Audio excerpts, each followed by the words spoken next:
تو دائیں طرف سے داہنے پیر میں پہلے پہنتے تھے۔ تو اس حدیث پاک سے پتہ چلا کہ جہاں پر تحلیہ مقصود ہو، اپنے آپ کو سنوارنا اور اچھا کرنا مقصود ہو، تو وہاں پر داہنا ہاتھ اور داہنے پیر کا استعمال کرے گا پہلے، اور جہاں پر تخلیہ مقصود ہو وہاں پر بایاں پیر کا استعمال کرے گا۔ لہذا بیت الخلاء میں جانے کے وقت بایاں پیر پہلے داخل کرے گا، اور نکلنے کے وقت میں دایاں پیر پہلے نکالے گا۔ فرماتے وَيَدْخُلُ الْخَلَاءَ بِرِجْلِهِ الْيُسْرَى، رجل کا پیر اور الیسرا کا معنی بایاں۔ بیت الخلاء میں داخل ہوگا اپنے بائیں پیر کے ذریعے، یعنی پہلے بائیں پیر کو داخل کرے گا۔ وَيَسْتَعِيذُ بِاللَّهِ مِنَ الشَّيْطَانِ الرَّجِيمِ، اور مردود شیطان سے اللہ کی پناہ مانگے گا۔ یہ ہمارے فقہا نے فرمایا کہ بیت الخلاء ہونے سے پہلے شیطان رجیم سے پناہ مانگے گا اللہ کی۔ کیوں؟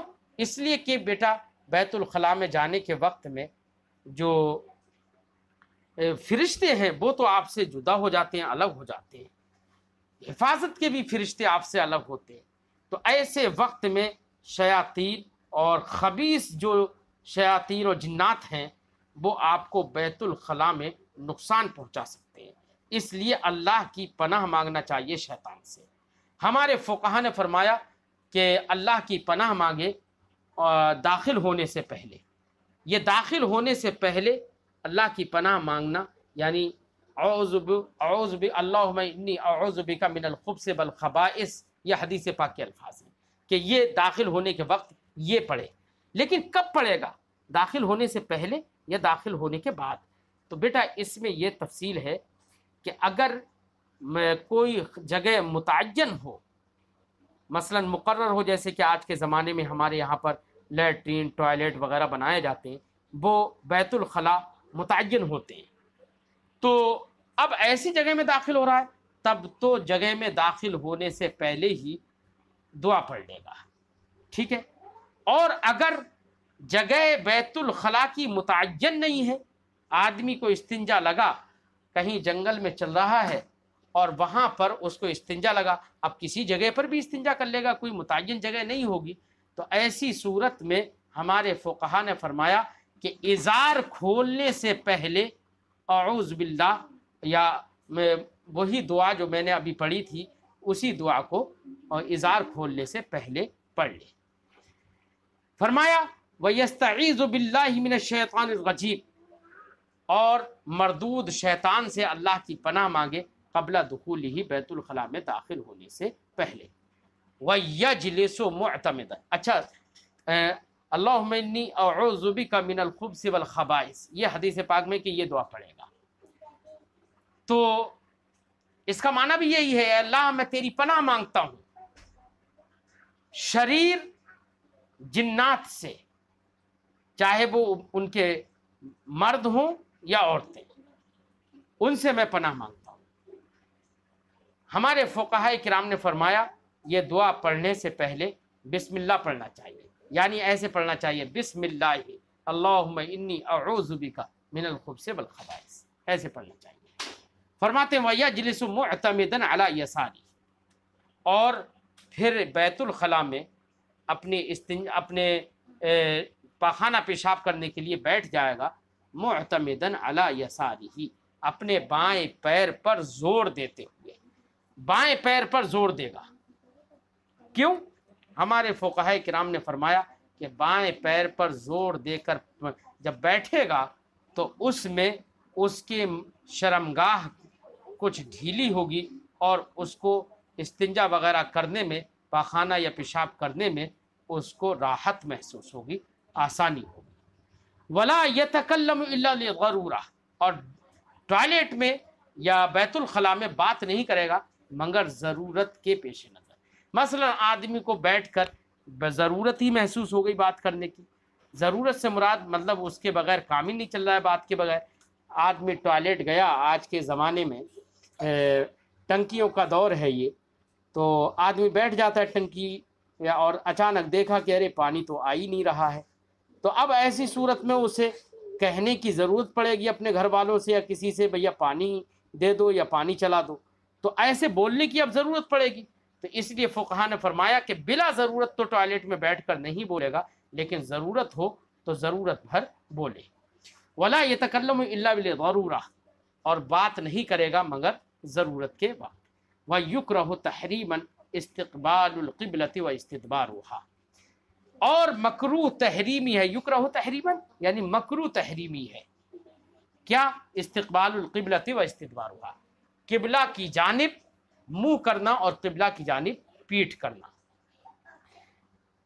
احناف کے نزدیک بیٹا قبلہ کی جانب پیٹھ کرنا اور قبلہ کی جانب منہ کرنا بیت استنجا کرنے کے وقت، پاخانہ یا پیشاب کرنے کے وقت، دونوں یہ مکروہ تحریمی ہے۔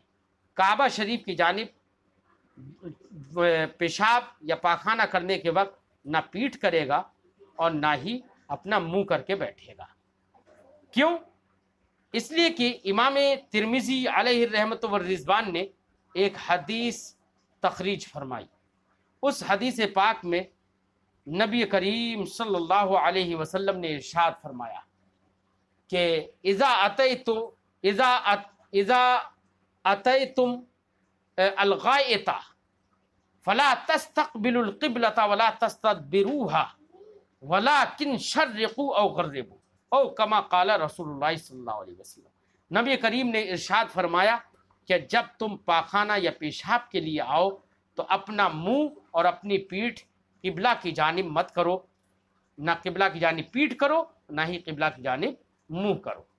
تو منہ کرنا بھی پاخانہ پیشاب کے وقت اور ایسی پیٹھ کرنا قبلہ کی جانب یہ مکروہ تحریمی ہے، آدمی نے اگر کیا تو گنہگار ہوگا۔ اب اس حدیث پاک میں دیکھیے، اس حدیث پاک میں سرکار نے یہی فرمایا لا فلا تستقبلوا القبلۃ ولا تستدبروها، تو نہ ہی تم اپنی پیٹھ کرو نہ ہی منہ کرو۔ یہاں پر کہیں یہ نہیں فرمایا سرکار نے کہ اگر تم جنگل میں ہو تو پیٹھ مت کرو اور منہ مت کرو، اور اگر تم عمارت میں ٹوائلٹ میں بیٹھے ہوئے، عمارت بنی ہوئی ہے اور کعبہ شریف کی طرف سے آڑ بھی ہے، بہت ساری دیواریں ہیں، تو ایسے وقت میں تم کر سکتے ہو، یہ کوئی نہیں، حدیث پاک مطلق ہے۔ اس لیے احناف نے فرمایا چاہے آدمی ٹوائلٹ میں بیٹھ کر استنجا کرے یا کسی جنگل میں، کھلے جنگل میں استنجا کرے یا عمارت میں بیٹھ کر استنجا کرے، کہیں پر بھی استنجا کرے، ہر صورت میں کعبہ شریف کی طرف منہ کرنا یا پیٹھ کرنا یہ مکروہ تحریمی ہے۔ اس کے برخلاف امام شافعی علیہ الرحمۃ والرضوان نے یہاں پر مکروہ تحریمی اس صورت میں لکھا، اس صورت میں بتایا جب کہ آدمی کھلی جگہ میں بیٹھا ہو، یعنی کھلے میدان میں ہو، کوئی آڑ نہ ہو، تو ایسے وقت میں انہوں نے فرمایا کہ منہ اور پیٹھ کعبہ شریف کی طرف نہیں کرے گا۔ اور اگر ٹوائلٹ میں، عمارت میں بیٹھا ہوا ہے تو وہ فرماتے ہیں کہ ایسے وقت میں استنجا کرنا کعبہ شریف کی طرف منہ کر کے یا پیٹھ کر کے یہ جائز ہے۔ لیکن ہم نے آپ کو دلیل سے بتایا کہ حدیث پاک مطلق ہے، اس میں کوئی بھی ہیئت اور کوئی بھی حالت اور کوئی بھی صورت مقید کر کے نہیں بتائی گئی۔ اس لیے احناف نے مطلق کو اس کی اطلاق پر جاری رکھتے ہوئے فرمایا کہ ہر صورت میں کعبہ شریف کی طرف منہ کرنا اور پیٹھ کرنا استنجا کرنے کے وقت یہ مکروہ تحریمی ہے۔ اگرچہ اس میں اور بھی مذاہب ہیں، کسی نے کہا منہ کرنا تو جائز نہیں ہے، پیٹھ کرنا جائز ہے، کسی نے کہا پخانے کے وقت تو منہ کرنا اور پیٹھ کرنا جائز نہیں ہوگا لیکن پیشاب کرنے کے وقت میں جائز ہوگا، اور بھی مذاہب ہیں۔ فرماتے ہیں وَيُكْرَهُ تَحْرِيمًا اسْتِقْبَالُ الْقِبْلَةِ وَاسْتِدْبَارُهَا، قبلہ کی طرف منہ کرنا اور پیٹھ کرنا، استدبار کا معنی ہوتا ہے پیٹھ کرنا، پیٹھ کرنا یہ مکروہ تحریمی ہے۔ وَلَوْ فِي الْبُنْيَانِ، اگرچہ عمارت میں ہو، یہ احناف کے مذہب کو صاحب کتاب نے بتایا۔ وَاسْتِقْبَالُ عَيْنِ الشَّمْسِ وَالْقَمَرِ وَمَحَبِّ الرِّيحِ، ایسے ہی فرماتے ہیں عین شمس یعنی بالکل سورج کی طرف، بعین ہی سورج کی طرف منہ کرنا یا چاند کی طرف منہ کرنا، یا ہوا جدھر سے چل رہی ہو اس کے رخ پر اس کے رخ کی طرف منہ کرنا، یہ بھی مکروہ تحریمی ہے۔ کیوں؟ یہ عین شمس کی، یہاں پر عین شمس کی قید لگائی، جہت شمس نہیں۔ اگر کسی نے جہت شمس کی طرف منہ کر لیا تو مکروہ نہیں ہوگا، لیکن عین شمس کی طرف اور منہ کیا تبھی مکروہ ہوگا۔ عین شمس یا عین قمر کی طرف منہ کرنا اسی وقت بیٹا پایا جا سکتا ہے جبکہ یہ چاند یا سورج بالکل وسط آسمان میں سامنے نظر آتے ہوں، اسی وقت عین شمس اور عین قمر کی طرف منہ کرنا پایا جا سکتا ہے، باقی کسی اور صورت میں نہیں پایا جا سکتا۔ کعبہ شریف کی طرف، عین کعبہ کی طرف بھی منہ کرنا حرام اور پیٹ کرنا حرام ہے، مکروہ تحریمی۔ ایسی جہت کعبہ کی طرف بھی پیٹ کرنا اور منہ کرنا مکروہ تحریمی، لیکن سورج اور چاند ان کی طرف جہت شمس یا جہت قمر معتبر نہیں ہے، عین شمس کی طرف منہ کرنا یہ مکروہ ہوگا۔ ومحب الریح، ایسی ہوا کے چلنے کی جہت میں بھی منہ کرنا مکروہ ہے۔ محب، حب یحبو کا معنی ہوتا ہے ہوا کا چلنا، محب ہوا کے چلنے کی جگہ، ہوا کے چلنے کی جگہ میں منہ کرنا یہ بھی مکروہ ہوگا۔ کیوں؟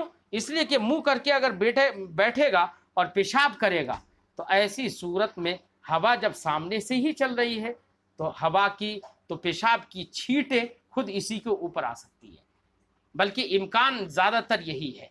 ایسے وقت میں اپنا منہ اس طرف کرے جس طرف ہوا نہ چل رہی ہو۔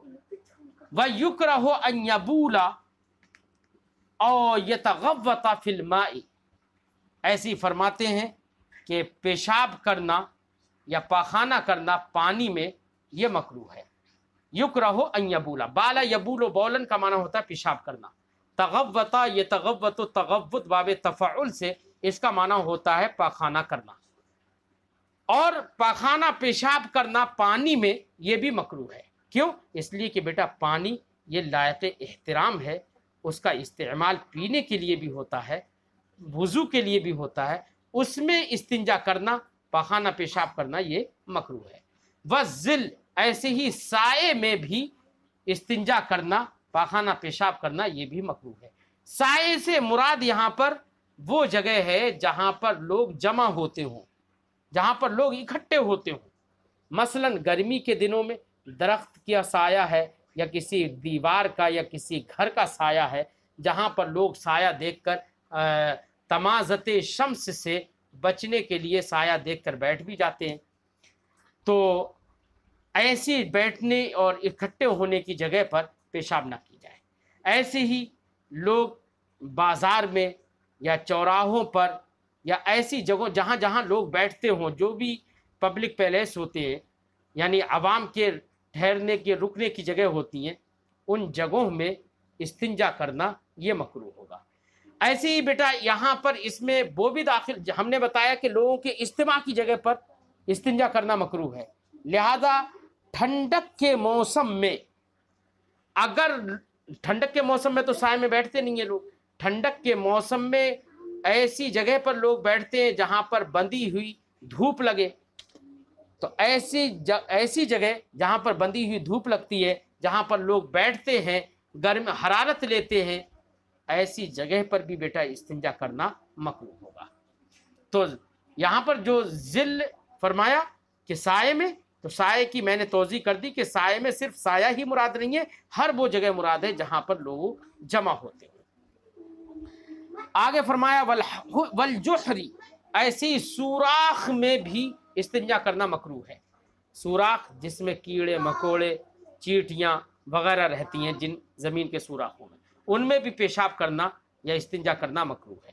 کیوں؟ اس لیے کہ اللہ کی مخلوق کو یہ تکلیف پہنچانا ہے، ٹھیک ہے۔ والطریق، ایسے ہی راستے میں بھی جہاں سے لوگ گزرتے ہوں وہاں پر بھی استنجا کرنا مکروہ ہے، اس میں بھی اللہ کی مخلوق کو تکلیف پہنچانا ہے۔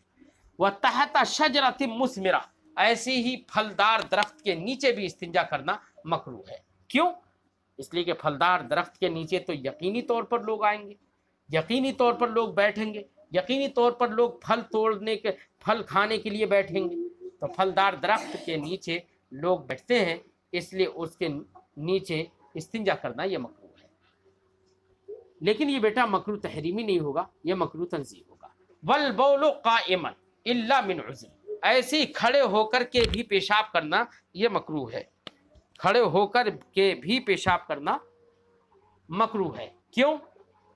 اس لیے کہ نبی کریم صلی اللہ علیہ وسلم کے بارے میں حضرت عائشہ صدیقہ رضی اللہ تعالی عنہا فرماتی ہیں کہ اگر تم میں کوئی یہ کہے کہ نبی کریم صلی اللہ علیہ وسلم نے کھڑے ہو کر پیشاب کیا، فلا تصدقوه، تو اس کو سچا مت ماننا۔ یعنی سرکار کی عادت کریمہ یہی تھی کہ سرکار بیٹھ کر ہی پیشاب کرتے تھے۔ کیوں؟ اس لیے کہ کھڑے ہو کر پیشاب کرے گا تو چھینٹیں تو اس کے اوپر آ سکتی ہیں، اور حدیث پاک میں نبی کریم نے ارشاد فرمایا استنزہوا عن البول فإن عامۃ عذاب القبر منہ، پیشاب کی چھینٹوں سے بچو کیونکہ زیادہ تر قبر کا عذاب اسی سے ہوتا ہے۔ تو اس سے پتہ چلا کہ کھڑے ہو کر پیشاب کرنا یہ مکروہ ہے، سنت کے خلاف ہے۔ ہاں الا من عذر فرمایا، ہاں عذر کے پیش نظر، مثلا آدمی کے گھٹنوں میں درد ہے، بیٹھ نہیں سکتا، کوئی اور تکلیف ہے جس کی وجہ سے بیٹھ نہیں سکتا، تو ایسی صورت میں استنجا کرنا کھڑے ہو کر یہ اس کے لیے مکروہ نہیں ہوگا، ٹھیک ہے، چاہے وہ پاخانہ ہو یا پیشاب۔ ایک حدیث پاک میں بھی ہے، نبی کریم صلی اللہ علیہ وسلم، حضرت مغیرہ بن شعبہ رضی اللہ تعالیٰ عنہ سے مروی ہے، امام ترمذی نے اس حدیث کی بھی تخریج کی کہ حضرت مغیرہ بن شعبہ رضی اللہ تعالیٰ عنہ سے مروی ہے، فرماتے ہیں کہ نبی کریم صلی اللہ علیہ وسلم قوم کے ایک کوڑے کی جگہ پر تشریف لائے، جہاں پر قوم کوڑا ڈالتی تھی، گھورا جسے کہتے ہیں ہمارے علاقے میں، تو وہاں پر تشریف لائے اور سرکار نے کھڑے ہو کر استنجا فرمایا، یعنی پیشاب فرمایا۔ وہاں پر محدثین کرام نے یہی فرمایا ہے کہ جو یہ واقعہ ہے، اس وقت سرکار دو عالم صلی اللہ علیہ وسلم نے کھڑے ہو کر پیشاب اس لیے فرمایا کہ آپ کے گھٹنوں میں تکلیف تھی، اور بعض محدثین نے یہ فرمایا کہ یہ سرکار نے اس لیے فرمایا کیونکہ عادت یہ تھی کہ ہمیشہ بیٹھ کر استنجا فرماتے تھے، لیکن کبھی کبھی یہ ایسا سرکار نے کیا بیان جواز کے لیے، تاکہ امت کو یہ درس ہو جائے کہ آدمی بیٹھ کر کھڑے ہو کر اگر استنجا کر لیا کسی نے تو وہ گنہگار نہیں ہوگا، ہاں عادت ہی بنا لی تو سنت کے خلاف کرنے پر گنہگار بھی ہوگا۔ اور بھی محدثین کرام نے جواب دیے، اسی لیے صاحب کتاب نے فرمایا الا من عذر، مگر عذر کے پیش نظر، یعنی عذر ہو تو کھڑے ہو کر پیشاب کر سکتا ہے۔